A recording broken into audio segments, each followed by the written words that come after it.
Hi welcome all to Lettuce Edutips. PC എക്സാമിനേഷന് prepare ചെയ്യുന്ന എല്ലാ ഉദ്യോഗാർത്ഥികൾക്കും ലെറ്റ്യൂസ് എഡ്യൂടിപ്സിലേക്ക് സ്വാഗതം.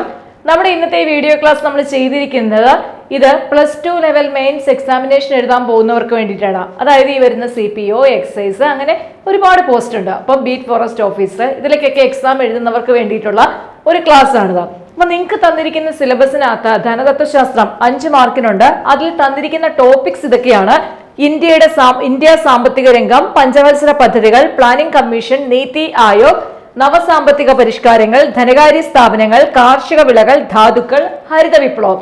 ഇത്രയും കാര്യങ്ങളാണ് അതിനകത്ത് തന്നിരിക്കുന്നത്.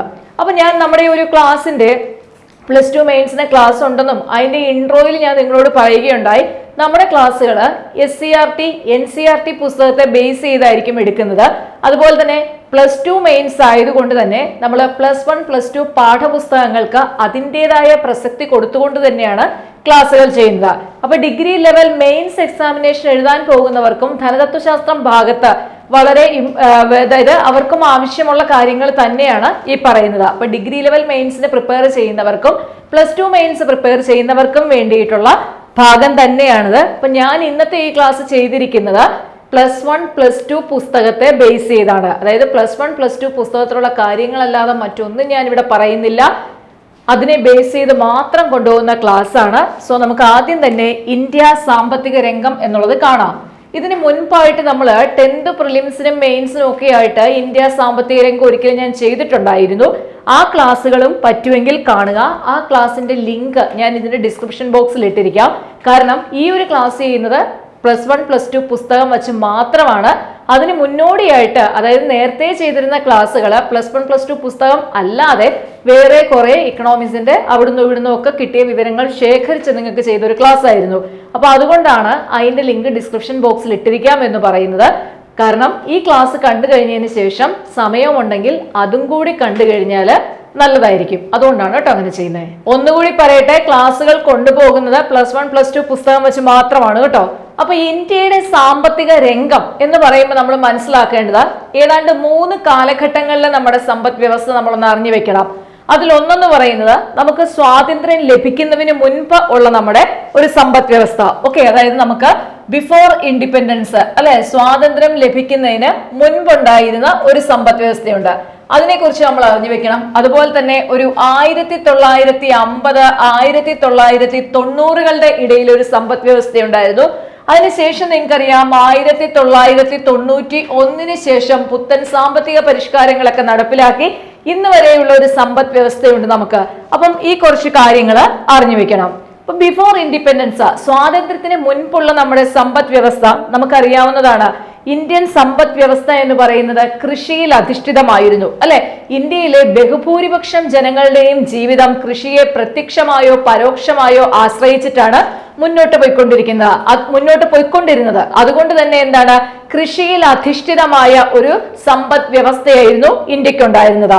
അതേസമയം തന്നെ നമ്മൾ കരകൗശല വസ്തുക്കൾ, പട്ടുതുണിത്തരങ്ങൾ, അങ്ങനെയുള്ള, അതുപോലെ നമ്മൾ പരുത്തി എന്നിവ, അതുപോലെ രത്നങ്ങൾ, വളരെ വില കൂടിയ രത്നങ്ങൾ എന്നിവയെല്ലാം നമ്മൾ മറ്റു രാജ്യങ്ങളുമായിട്ട് എന്ത് ചെയ്തിരുന്നു, വ്യാപാരം നടത്തിയിരുന്നു. അപ്പൊ നമ്മുടെ സമ്പദ് വ്യവസ്ഥ അത്യാവശ്യം നല്ല രീതിയിൽ മുന്നോട്ട് പോയിക്കൊണ്ടിരുന്ന ഒരു സമ്പദ് വ്യവസ്ഥയായിരുന്നു ഇന്ത്യയുടെ സമ്പദ് വ്യവസ്ഥ.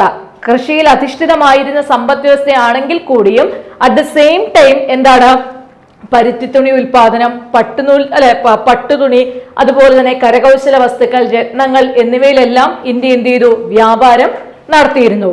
എന്നാൽ ഇന്ത്യയിൽ ബ്രിട്ടന്റെ ആധിപത്യം വന്നതോടുകൂടി, അതായത് കോളനി ഭരണം വന്നതോടുകൂടി ഇന്ത്യയുടെ സമ്പദ് വ്യവസ്ഥ ആകെ താറുമാറായി. നമുക്കറിയാം അതിന്റെ ഒരു കാരണം എന്ന് പറയുന്നത് ബ്രിട്ടീഷുകാർ നടപ്പിലാക്കിയ ജമീന്ദാരി സിസ്റ്റം തന്നെയായിരുന്നു. ജമീന്ദാരി സിസ്റ്റത്തിനകത്ത് കൃഷിഭൂമി നമുക്കറിയാം എന്ത് ചെയ്യും, പാട്ടത്തിന് കൊടുക്കുകയാണ് ചെയ്യുന്നത്. കർഷകന്റെ കയ്യിൽ നിന്ന് പാട്ടം പിരിക്കുന്നു. ജമീന്ദാർമാരാണ് എന്ത് ചെയ്യുന്നത്, പാട്ടം പിരിക്കുന്നത്. നികുതി തുക അവർക്ക് എങ്ങോട്ട് അടയ്ക്കണം, ബ്രിട്ടീഷുകാരുടെ ഖജനാവിലേക്ക് അടയ്ക്കേണ്ടത് കൊണ്ട് തന്നെ അവർക്ക് കൃഷിയിൽ എന്തുണ്ടാവുന്നു, അല്ലെങ്കിൽ അത് പുരോഗതി ഒന്നും നോക്കുന്നൊരു എന്താ പറയുക, അങ്ങനെ ഒരു ചിന്തയൊന്നും ആയിരുന്നില്ല ജമീന്ദാർമാരുടെ ഭാഗത്തു നിന്നുണ്ടായിരുന്നത്. അവർക്ക് എന്താണ്, നികുതി പണം എങ്ങോട്ട് കൊടുക്കണം, ബ്രിട്ടീഷ് ഗവൺമെന്റിന് കൊടുക്കണം. മാക്സിമം പാട്ടം കർഷകരിൽ നിന്ന് പിരിക്കണം.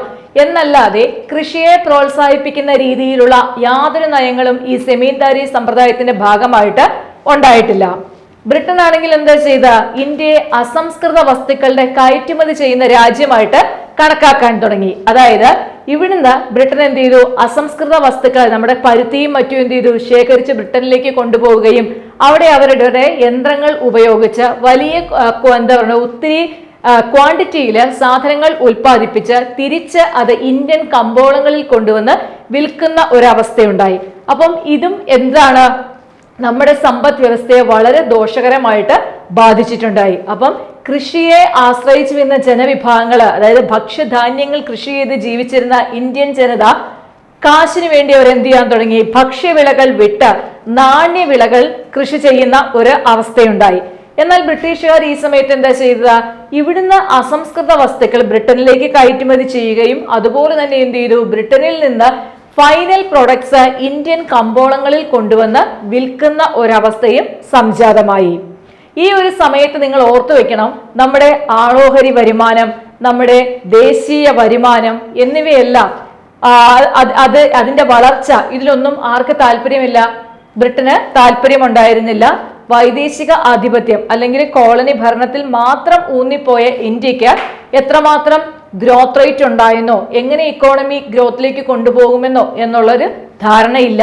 ഈ സമയത്താണ് നമ്മുടെ CR ദേശായി, VKRV റാവു, ദാദാഭായ് നവറോജി എന്നിവരെല്ലാം നാഷണൽ ഇൻകത്തെ പറ്റിയും അതുപോലെ തന്നെ പെർ ക്യാപിറ്റ ഇൻകം ആളോഹരി വരുമാനത്തെ പറ്റിയും എല്ലാം എന്ത് ചെയ്തത്, കൂടുതലായിട്ട് പഠനം നടത്തുന്നത്. അതിൽ VKRV റാവുവിന്റെ പഠനം വളരെ ശ്രദ്ധേയമായതാണ്. VKRV റാവുവിനെ കുറിച്ചൊക്കെ ഞാൻ പഴയ ക്ലാസ്സുകളിൽ പ്രതിപാദിച്ചിട്ടുണ്ട്. അപ്പൊ VKRV റാവുവിന്റെ അദ്ദേഹത്തിന്റെ പഠനം വളരെയേറെ പ്രസക്തമാവുകയൊക്കെ ചെയ്തിട്ടുണ്ട്. അപ്പം കാർഷിക മേഖലയിൽ ഇന്ത്യയുടെ ഒരു എന്താ പറയുന്നത് ഗ്രോത്ത് അല്ലെങ്കിൽ കാർഷിക മേഖലയിൽ അധിഷ്ഠിതമായിരുന്ന ഇന്ത്യയുടെ സമ്പദ് വ്യവസ്ഥ ടോട്ടലി എന്ത് ചെയ്തു, താറുമാറാകുന്ന ഒരു അവസ്ഥയാണ് ഉണ്ടായത്. ഇപ്പൊ ബ്രിട്ടീഷ് ഗവൺമെന്റിന്റെ ഈ ജമീന്ദാരി സിസ്റ്റം ആക്ച്വലി എന്താണ്, കാർഷിക മേഖലയ്ക്ക് കനത്ത ഒരു തിരിച്ചടി നൽകി. അതുകൊണ്ടാണ് ജനങ്ങൾക്ക് പിന്നെ എന്ത് ചെയ്തു, അവരെ ക്യാഷിന് വേണ്ടിയിട്ട് ഭക്ഷ്യവിളകൾ കൃഷി നിർത്തിക്കൊണ്ട് നാണ്യവിളകൾ ഉൽപ്പാദിപ്പിക്കാൻ തുടങ്ങുന്ന ഒരു അവസ്ഥയിലേക്ക് പോവുകയും ചെയ്തു. അടുത്ത നമ്മുടെ വ്യാവസായിക മേഖലയെ കുറിച്ച് നമ്മൾ അറിഞ്ഞു വെക്കണം. വ്യാവസായിക മേഖലയെ സംബന്ധിച്ചിടത്തോളം പറയുമ്പം ഞാൻ പറഞ്ഞു, ഇവിടുന്ന് എന്ത് ചെയ്യുകയാണ്, ബ്രിട്ടീഷുകാർ അസംസ്കൃത വസ്തുക്കൾ ബ്രിട്ടനിലേക്ക് കയറ്റി വയ്ക്കുകയും അവിടുന്ന് ഫൈനൽ പ്രൊഡക്റ്റ് ഇന്ത്യൻ കമ്പോളങ്ങളിൽ കൊണ്ടുവന്ന് വിറ്റഴിക്കുകയും ചെയ്തു. അങ്ങനെ വന്നു കഴിഞ്ഞപ്പം ഇന്ത്യയുടെ കരകൗശല മേഖല എന്ത് ചെയ്തു, ക്ഷയിച്ചു തുടങ്ങി അല്ലെ. അപ്പം ഇതിനു മുമ്പ് നമുക്കറിയാം കരകൗശല വസ്തുക്കളുടെ പ്രത്യേകതകൾ നമുക്കറിയാം. കഷ്ടപ്പെട്ട് ഇരുന്ന് കൈകൊണ്ട് ദിവസങ്ങൾ എടുത്ത് ചെയ്യുന്നതാണ്. അതുകൊണ്ട് തന്നെ അതിനെന്തായിരിക്കും, മൂല്യം കൂടുതലായിരിക്കും. ഇപ്പൊ തന്നെ നമ്മൾ കൈകൊണ്ട് നെയ്ത ഒരു സാരി അല്ലെ എന്തെങ്കിലും ഒരു പ്രോഡക്റ്റ് വാങ്ങുവാണെങ്കിൽ അതിനെന്തായിരിക്കും, അതിന് മൂല്യം കൂടുതലായിരിക്കും. അതേസമയം മില്ലിലുണ്ടാക്കിയ ഒരു പ്രോഡക്റ്റിന് അത്രത്തോളം, മെഷീൻ ഉപയോഗിച്ച് ആർട്ടിഫിഷ്യൽ ആയിട്ടുണ്ടാക്കിയ ഒരു സാധനത്തിന് അത്രത്തോളം വില വരികയില്ല. അപ്പൊ എന്ത് ചെയ്തു, ഈ കരകൗശല വസ്തു അല്ലെങ്കിൽ കരകൗശല വസ്തു നിർമ്മാണം ഇന്ത്യയിൽ എന്ത് ചെയ്യാൻ തുടങ്ങി, ക്ഷയോന്മുഖമാകാനായിട്ട് തുടങ്ങി. എന്നാൽ 19-ാം നൂറ്റാണ്ടിന്റെ അവസാനത്തോടു കൂടി ഇന്ത്യയിൽ ചെറിയ ചെറിയ വ്യവസായങ്ങൾ വളർന്നു വരാൻ തുടങ്ങി.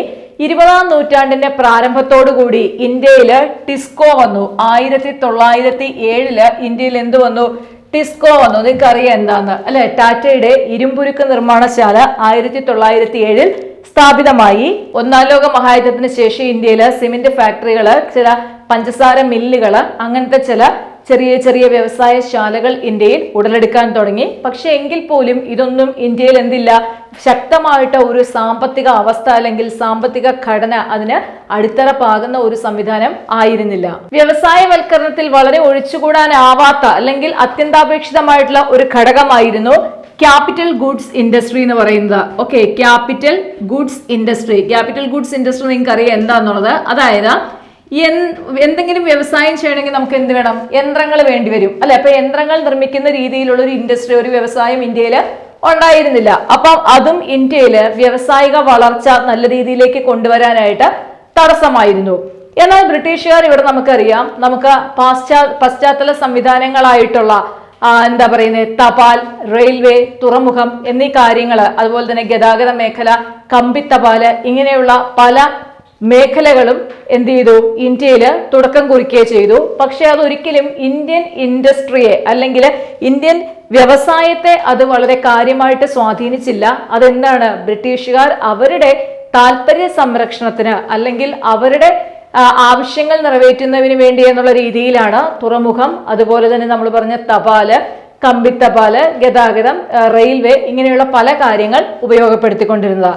അത് ശരിക്കും ചുരുക്കി പറഞ്ഞു കഴിഞ്ഞാൽ എന്താണ്, ഈ കോളനി ഭരണകാലത്ത്, അതായത് ബിഫോർ ഇൻഡിപെൻഡൻസ്, സ്വാതന്ത്ര്യത്തിന് മുമ്പ് ഇന്ത്യൻ ഇൻഡസ്ട്രി എന്ന് പറയുന്നത് എന്താണ്, ടോട്ടലി താറുമാറായിക്കൊണ്ടിരുന്നതാണ്. അതുപോലെ തന്നെ ഇന്ത്യക്ക് നമുക്കറിയാം വളരെ പണ്ടുകാലം മുതൽക്ക് തന്നെ ഫോറിൻ ട്രേഡ് ഉണ്ടായിരുന്നു. വിദേശ വ്യാപാരം നടത്തിക്കൊണ്ടിരുന്ന ഒരു രാജ്യവും കൂടിയായിരുന്നു ഇന്ത്യ. നമുക്കറിയാം വളരെ വിലപിടിപ്പുള്ള ഐവറി വർക്ക്സ്, രത്നങ്ങള്, ഇവയെല്ലാം നമ്മൾ വിദേശ രാജ്യങ്ങളുമായിട്ട് കച്ചവട ബന്ധം നടത്തിയിരുന്നു. അതുകൊണ്ട് തന്നെ ഈ വിദേശ രാജ്യങ്ങളുമായിട്ടുള്ള കച്ചവട ബന്ധങ്ങളിൽ തന്നെ വളരെ പേരുകേട്ട ഒരു രാജ്യമായിരുന്നു ഇന്ത്യ.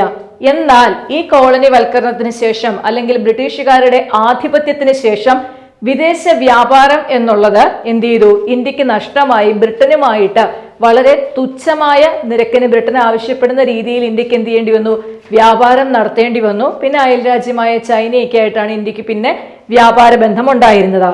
ഈ ഒരു സമയത്താണ് നമുക്കറിയാം സൂയസ് കനാൽ തുറക്കുന്നത്. അപ്പൊ സൂയസ് കനാൽ തുറന്നതോടുകൂടി ബ്രിട്ടന്റെ ഇന്ത്യയിലെ സാമ്പത്തിക നയങ്ങൾ വളരെയധികം കടുപ്പിക്കുകയുണ്ടായി.